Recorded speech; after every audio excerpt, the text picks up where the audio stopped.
Assalamualaikum warahmatullahi wabarakatuh. Ya, kali ini kita akan belajar mengenai buku besar. Kan sebelumnya kita udah belajar mengenai persamaan dasar akuntansi ya. Nah, terus habis itu yang kedua kita udah belajar mengenai jurnal umum. Nah, yang tahap ketiga ini kita harus mengerjakan buku besar. Sebenarnya buku besar ini tuh jauh lebih mudah ketimbang jurnal umum.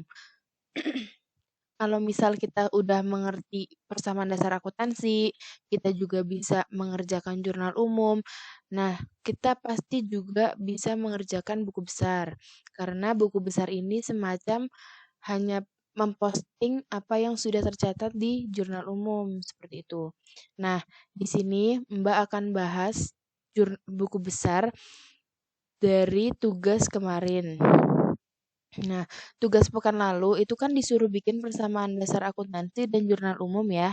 Nah, sekarang dari tugas itu kita coba buat buku besarnya. Nah, di sini ini adalah format buku besar ya. Kan kalian udah baca materinya ya. Kalau yang belum baca materinya silahkan dibaca dulu. Nah, ini adalah format tabel buku besar. Jadi, kalau buku besar itu dia tuh mempostingnya tuh setiap akun. Kalau di sini Mbak pakai buku besar dengan bentuk 4 kolom. Nah, ini jadi ada kas sendiri, piutang sendiri, perlengkapan sendiri, peralatan sendiri, dan lain-lain. Jadi nggak dalam satu tabel yang sama, tapi dibedain dengan tabel yang berbeda. Nah, ini nanti tetap ya ada tanggal. Semua buku besar itu pasti ada tanggalnya.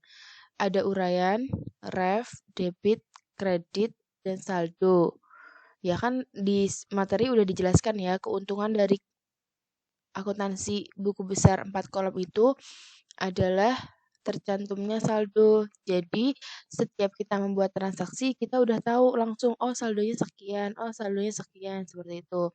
Nah, adik-adik untuk mengerjakan ini tidak perlu ditulis nomornya ya, karena kode akun itu berbeda-beda. Jadi nggak harus ditulis, nggak wajib ditulis. Jadi kode akun ini yang nomor sama ref itu tidak wajib ditulis. Oke, sekarang kita kerjakan ya. Ini jurnal kemarin yang merasa benar, tapi kemarin dicek memang sudah banyak yang benar sih. Jadi ya, oke, kita lanjut. Yang pertama ada kolom kas dalam rupiah ya ini. Ada kolom kas. Kita lihat di sini kasnya ada apa aja. Kita lihat oh tanggal 1 kas, tulis sini kas tanggal 1. Untuk uraiannya itu apa? Untuk uraiannya bukan tulis kas ya, tapi tulis jurnal umum. Sebenarnya ini bisa tulis apa aja ya, Dek. Mau nulis jurnal umum bisa, mau tulis posting tuh juga bisa. Asalkan jelas uraiannya tuh kita nyalin tuh dari mana? Dari jurnal umum ataukah kegiatannya memposting atau apa gitu. Nah, di sini kita lihat di tanggal 1 kas itu debit sebesar 75 juta. Berarti di sini kita tulis 75 juta. Karena di sini debit, jadi di sini pun juga debit 75 juta. Oh ya, ini sebelumnya Mbak udah bikin tabelnya untuk mempercepat aja ya. Jadi sebenarnya tabelnya tuh harus dibikin dulu dari awal. Tabelnya tuh dibikin sesuai kebutuhan yang ada di jurnal. Kalau misalkan di jurnal itu ternyata tidak ada premi, tidak ada transaksi premi, ya nanti di buku besar tidak perlu dibuat tabel premi asuransi kayak gitu. Jadi sesuai kebutuhan yang ada di jurnal saja. Nah, ini Mbak udah bikin karena biar mempercepat saja. Nah, ini kas tanggal 1 ya. Terus kita lihat lagi. Oh, tanggal 2 ada kas lagi, ada transaksi kas lagi. Oke, kita tulis di sini tanggal 2. Tapi di sini yang tanggal 2 kasnya itu berada di kredit ya, Dek, sebanyak 24 juta. Nah, di sini kita tulis di sini kredit 24 juta. Nah, terus untuk saldonya ditulis di debit apa di kredit? Ya, jelas di debit ya, Dek. Karena kan itu dikurang ya. Kalau misalkan Mbak tuh ngitungnya gini aja. Debit ditambah ini saldonya ditambah debit dan dikurangi kredit. Nah, jadi pokoknya yang kalau misalkan dia dimulai di debit, habisin dulu di debit, baru nanti kalau misalkan benar-benar habis baru ke kredit. Nah, nanti kalau misalkan kita dimulai di kredit, habisin dulu di kredit, baru ke debit, kayak gitu. Sesuai kebutuhan aja. Karena ini debit, kita mulai di debit dan ada transaksi kredit, berarti dikurang. Nanti kalau misalkan ini ada transaksi di debit, berarti nanti ditambah. Kita coba lihat transaksi yang lainnya ya. Nah, kita lihat transaksi lagi nomor 5. Transaksi tanggal 5 itu kita lihat, wah kas berada di kredit lagi sebesar 1 juta. Berarti di sini kita tulis kas kredit sebesar 1 juta. Nah, karena tadi udah pakai rumus, jadi enaknya pakai rumus itu tinggal ditarik aja. Nah, oh berarti saldonya 50 juta. Terus habis itu, sekarang kita lihat lagi ada akun kas apa enggak. Oh ada, tanggal 6. Nah, di sini kita tulis tanggal 6.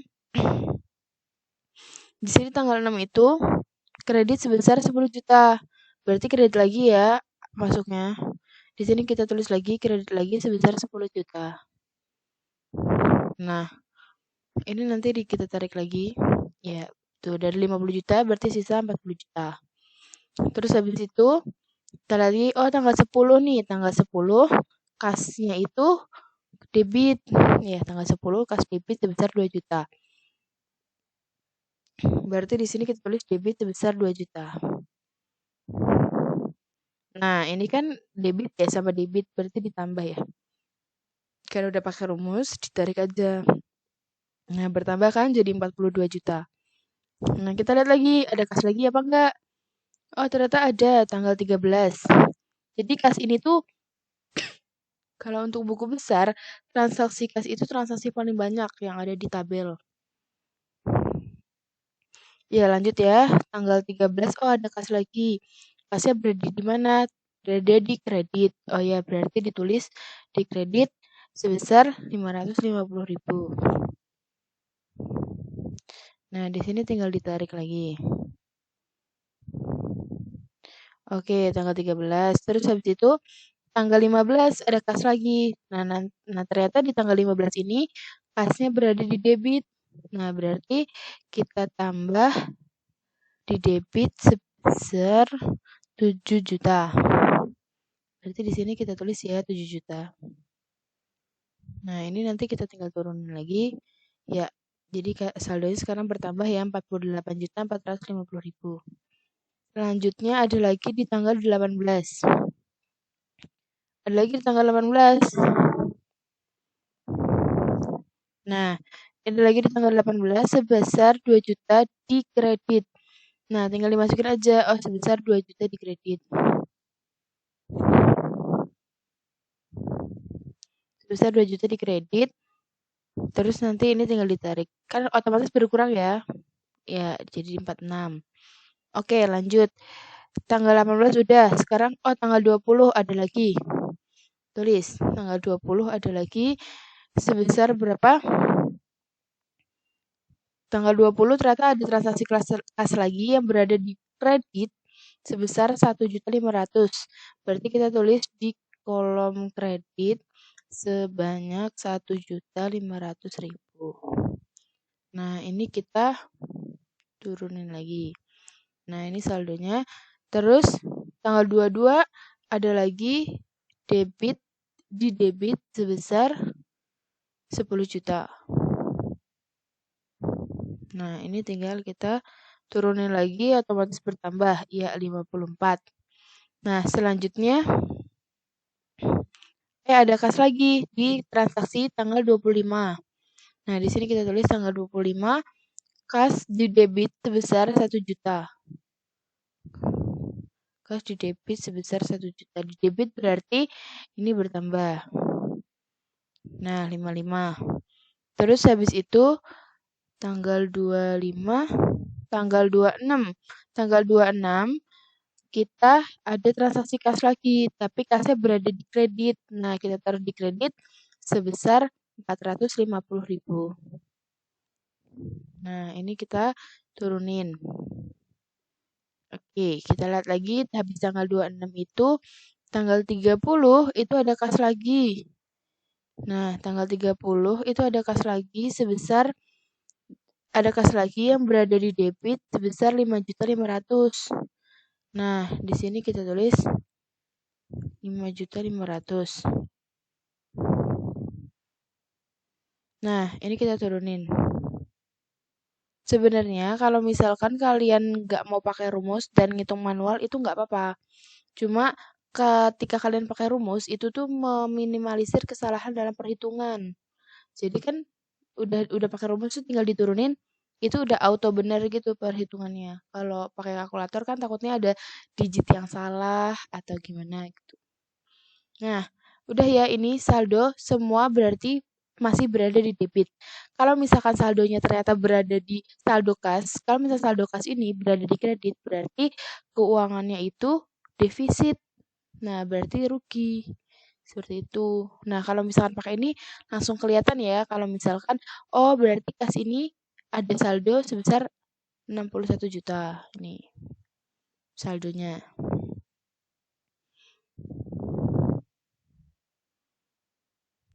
Oh, ini ada ini kelewatan ya, tanggal 8. Tanggal 8 ini ternyata juga ada kas. Ini harusnya kita taruh di atas. Harusnya kita taruh di atas ya. Tapi ya nggak apa-apa deh. Nah, ini kita taruh di atas, insert aja. Nah, ini kita taruh di atas tanggal 8. Ternyata ada lagi tanggal 8 kas di kredit sebesar 750. 700.000. Nah, kita tulis di sini 700.000. Nah, ini kan tadi ini ya, tinggal kita turunin, sip, kita turunin lagi ke bawah. Nah, semuanya keganti. Enaknya pakai rumus tuh gitu. Jadi kalau misalkan kita nyelipin transaksi yang salah tuh di tengah, kita ke bawahnya tuh kalau udah pakai rumus tuh udah auto keganti. Kalau misalkan kita ngitungnya manual, ya kita ngulang lagi ngitung satu persatu. Seperti itu keuntungannya. Oke, lanjut. Udah, kan sudah kelar. Oke, sip. Selanjutnya, kolom piutang usaha. Oke, jadi ini penempatan tabel-tabelnya gimana, Mbak? Misal ada yang tanya kayak gitu, kita perhatikan kode akunnya. Nggak usah ditulis nggak apa-apa, tapi perhatikan kode 1, kode kas itu tuh selalu di kode 1. Nah, nanti kalau misalkan kode kas, piutang, peralatan, perlengkapan, itu ada di kode 1 nih ya, depannya 1. Nah, kalau misalkan udah masuk kolom hutang, apa segala yang berbau hutang, itu nanti masuk ke kolom 2. Nih, masuk ke kolom 2. Utang bank, utang usaha, utang apa, utang kemana, utang hipotek, itu nanti masuknya ke 2 ini. Nah, nanti kalau misalkan udah masuk ke modal, itu nanti ke angka 3 nih ya, ada angka 3. Nah, modal, prive, segala yang dari pemilik, itu tuh masuk ke kolom 3. Nah, terus kalau udah ke pendapatan, jadi ada pemasukan berupa pendapatan, itu tuh udah otomatis masuk ke nomor 4. Pendapatan itu berada di nomor 4. Selanjutnya, kalau misalkan udah ke beban-beban, kan ini yang paling terakhir ya. Kalau misalnya udah beban-beban, beban sewa, beban gaji, beban listrik, beban telepon, listrik, air, beban iklan, dan beban bunga dan beban apapun itu masuk ke kolom 5. Nah, jadi diurutinnya itu tergantung nomornya 1, 2, 3, 4, 5. Yang jelas paling atas kas, paling akhir beban. Seperti itu. Oke, kita lanjut ke piutang usaha ya. Ini piutang usaha, kita cek. Di jurnal ini ada nggak piutang usaha? Kita cek ya. Piutang usaha. Piutang, nah ini ada ya. Piutang, tanggal 15. Berarti kita cek di sini, tanggal 15. Oh, ada piutang. Di sini kita tulis jurnal umum.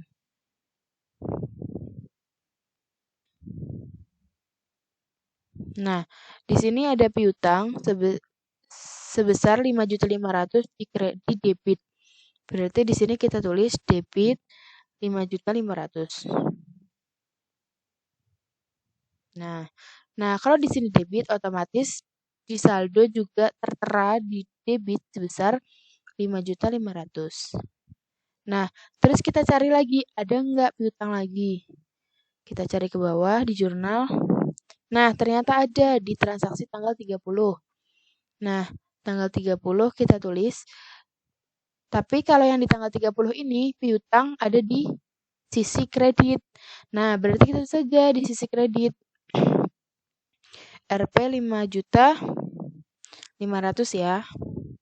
Nah, berarti kalau kayak gini sama kayak tadi, sama dengan saldo ditambah debit dikurangi kredit. Kredit. Tip auto 0. Iyalah, kan 5.500.000 dikurangi kredit 5.500.000 juga. Jadi hasilnya 0. Oke, berarti piutangnya udah nggak kita nggak punya piutang ya. Selanjutnya ada perlengkapan. Kita cek perlengkapan dari awal. Perlengkapan, nah ini ada perlengkapan tanggal 2 di sisi debit sebesar 4 juta. Kita tulis tanggal 2 di sisi debit sebesar 2 juta. Di sini kita tulis ya jurnal umum. Ya, di sisi debit sebesar 2 juta, otomatis saldonya juga berada di sisi debit sebesar 2 juta. Perlengkapan ya, jangan terbalik antara perlengkapan dan peralatan. Jadi harus teliti. Oh, ini 4 juta, ding. Oke, kita ganti. Jadi ini ada perlengkapan sebesar 4 juta. Oke, di sini kita ganti sebesar 4 juta. Nah, kita lihat lagi, ada lagi nggak perlengkapan? Oh, ini ada transaksi lagi yang melibatkan perlengkapan. Di transaksi tanggal berapa? Di transaksi tanggal 5. Oke, di transaksi tanggal 5 ini ada perlengkapan yang berada di sisi debit sebesar 1.550.000. Oke, kita tambah 1.550.000. Nah, ini sama kayak tadi, sama dengan saldo ditambah debit dikurangi kredit. Sip. Wah, tuh nambah kan ya, jadi 5.550. Ini perlengkapan ya. Kita cari lagi, ada nggak ya perlengkapan? Perlengkapan. Kita cari perlengkapan. Nah, ini ada tanggal 24. Nah, tanggal 24 ini kan transaksinya itu perlengkapan yang terpakai. Berarti di sini ada transaksi perlengkapan yang berada di sisi kredit sebesar 500.000. Ya berarti kita tulis saja di sisi kredit sebesar 500.000. Nah, sama karena tadi udah pakai rumus, tinggal kita tarik aja ke bawah. Seret. Nah, gitu. Oke, lanjut. Udah selesai ya, yang peralatan udah selesai, udah habis. Nah, selanjutnya ada peralatan. Kita tarik lagi ke atas, kita cari peralatan. Oh, ini ada peralatan tanggal 2 di sisi debit sebesar 20 juta. Nah, isi tanggal 2 di sisi debit sebesar 20 juta. Nah, otomatis di saldo juga di sisi debit sebesar 20 juta. Nah, di sini kita tulis jurnal umum. Nah, udah kan? Selanjutnya kita cari lagi nih, ada lagi nggak ya peralatan? Nah, ini peralatan. Coba kita cari ke bawah. Berarti nggak ada ya? Ternyata peralatannya cuma 1. Nggak apa-apa kalau cuma 1 ya udah. Kalau emang cuma 1, tulis aja cuma 1. Berarti oke. Berarti karena cuma 1 transaksi, kita lanjut ke hutang bank. Nah, ada nggak nih hutang bank? Coba kita cek, adakah hutang bank? Nah, ada nih di transaksi tanggal 22. Coba kita cari atasnya lagi ada atau tidak. Nah, nggak ada, berarti ada di transaksi tanggal 22. Tanggal 22, utang bank berada di sisi kredit sebesar 10 juta. Oke, tinggal kita masukin aja.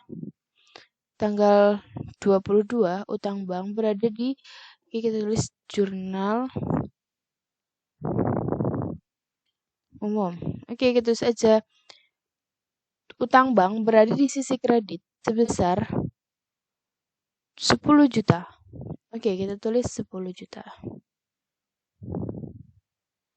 Nah, kalau misalkan ditulis di sisi kredit, otomatis di saldo juga terteranya di sisi kredit sebesar 10 juta.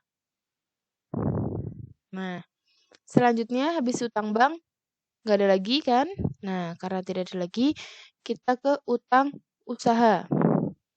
Nah, di utang usaha ini kita cari. Nah, ini ada ya, ada transaksi di tanggal 5. Di tanggal 5, transaksi utang usaha tertera di sisi kredit sebesar 550. Oke, kita tulis. Tanggal 5 di sisi kredit sebesar 550.000. Nah, karena ini di sisi kredit, berarti saldonya pun kita tulis di sisi kredit sebesar 550.000. Nah, ini kita jangan lupa tulis jurnal umum. Nah, oke. Selanjutnya, kita cari lagi. Ada lagi nggak nih utang usaha?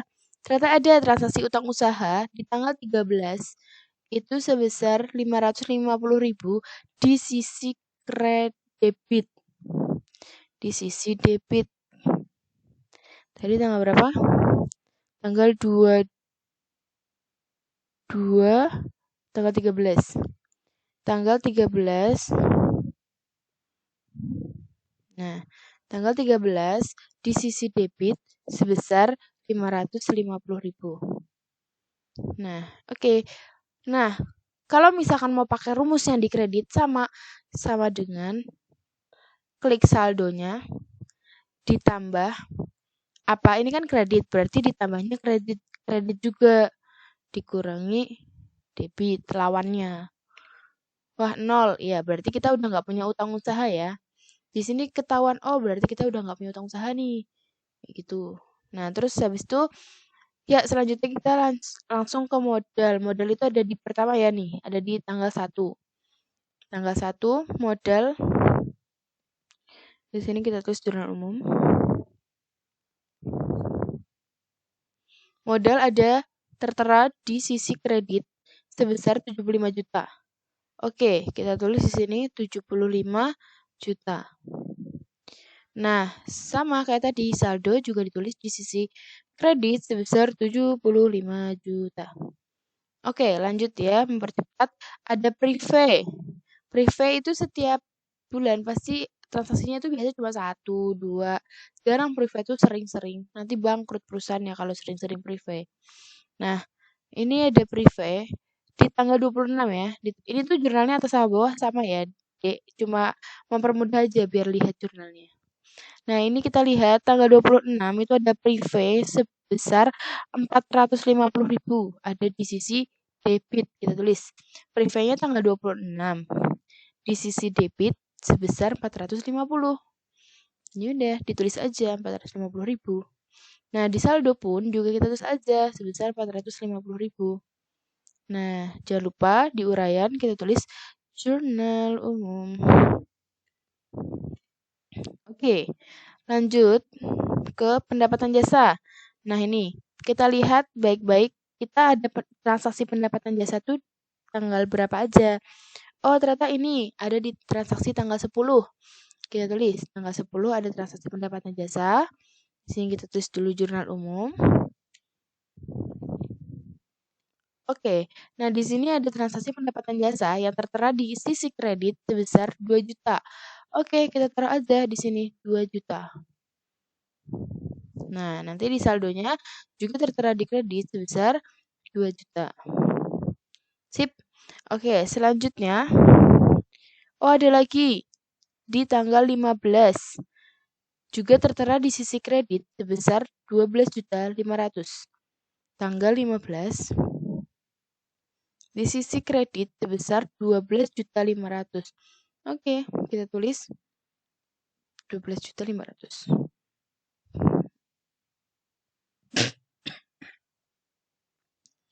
Oke. Maaf.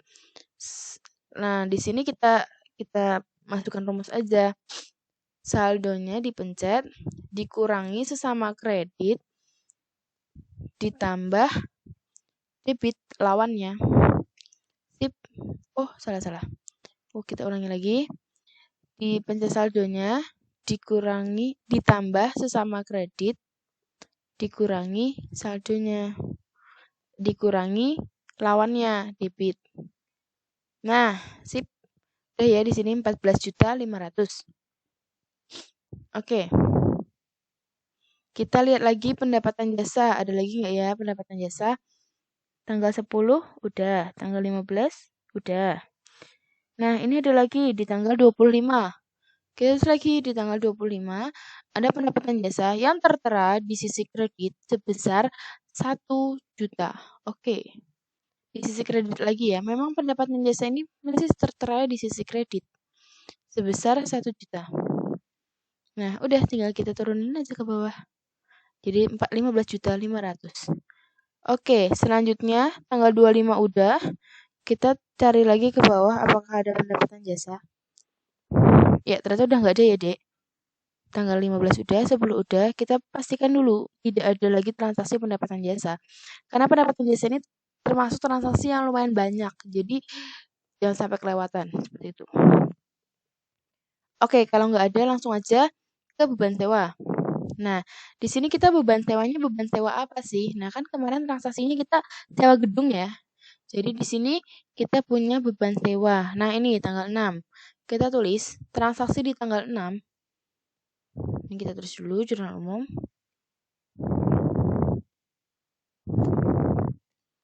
Nah, di sini sebesar di sini di tanggal 6 beban sewa tertera di sisi debit sebesar 10 juta. Oke, kita tulis di sini 10 juta. Nah, di sini juga tertera di sisi debit sebesar 10 juta. Nah, udah. Oke, kita cari lagi. Ada nggak ya beban sewa? Nah, beban-beban ini jangan dijadiin satu ya, Dek. Jadi harus disendirikan. Beban sewa sendiri, beban gaji sendiri, kayak gitu. Nah, ini udah ya, beban sewa udah. Berarti beban sewa 10 juta. Oke, selesai. Lanjut ke beban gaji. Kita lihat beban gaji ada di tanggal berapa? Oh, ada di tanggal 18 nih. Kita tulis aja. 18. Ini kita tulis jurnal umum. Beban gaji sebesar apa? 2 juta. Oke, kita tulis 2 juta tertera di sisi apa? Beban gaji 2 juta tertera di sisi debit. Oke, berarti kita tulis beban gaji di sisi debit sebesar, berapa ini tadi? 2 juta. Nah, berarti saldonya pun juga tertulis 2 juta. Nah, sip. Oke, lanjut. Sebentar lagi berakhir. Beban air dan telepon. Nah, terakhir ya, ini sebelum terakhir, Deng. Beban air dan telepon nih. Beban air dan telepon. Ini sama ya. Air, listrik, telepon. Tergantung transaksinya aja nanti. Itu nanti di satu tabel yang sama. Ini listrik telepon, ini air telepon ya. Ini kayaknya yang benar listrik telepon sih. Nah, ini ada di tanggal 20. Tertera di sisi debit sebesar 1.500.000. Oke, kita tulis saja tanggal 20. Jurnal umum. Nah, di sini tertera di sisi debit sebesar 1.500.000. Nah, oke, di sini saldonya juga tertulis di sisi debit sebesar 1.500.000. Nah, udah, ini ada tabel terakhir yang Mbak lupa nambahin. Oke, kita kopas aja di sini ya formatnya. Nah, di sini kita ganti beban perlengkapan belum masuk. Tadi kan ada ya, ada tulisan beban perlengkapan ya. Nah, di sini kita tulis beban perlengkapan. Nomornya kita hapus dulu. Nah, di sini tanggalnya sama, bulannya. Kita lihat beban perlengkapan itu tuh ada di transaksi tanggal berapa. Oh, ini ada tanggal 24 beban perlengkapan sebanyak 500.000 di sisi debit. Oke, tanggal 24. Ini kita tulis jurnal umum. Tanggal 24 di sisi debit sebesar 250.000. Sebesar 500.000. Oke, sebesar 500.000. Di saldo pun juga kita tulis sebesar 500.000. Nah, oke. Nah, selesai deh. Jadi, pastikan semua transaksi yang ada di jurnal umum ini kalian posting ke dalam buku besar. Jadi, jangan sampai ada yang terlewat, akun yang terlewat di jurnal umum. Seperti itu. Jadi, kayak ini tadi kan beban perlengkapan ternyata ada. Nah, lupa dimasukin. Kayak gitu. Nah, jadi harus teliti satu persatu dan dipastikan saldonya itu berada di debit atau kredit. Nah, enaknya di kolom 4 itu ini ya, sudah terbukti, kita jadi langsung tahu kasnya itu saldonya berapa gitu. Jadi, oh berarti saldonya di kas itu masih di debit sebanyak 60 juta. Oh berarti masih jauh dari kata bangkrut lah ya. Nah, terus sama, oh berarti kita udah nggak punya piutang. Oh berarti kita perlengkapan masih ada di debit sebesar 5 juta.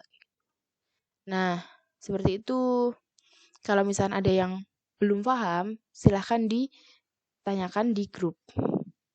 Nanti kita akan lebih banyak berarti mengenai buku besar lewat tugas. Sekian dari Mbak. Wassalamualaikum warahmatullahi wabarakatuh.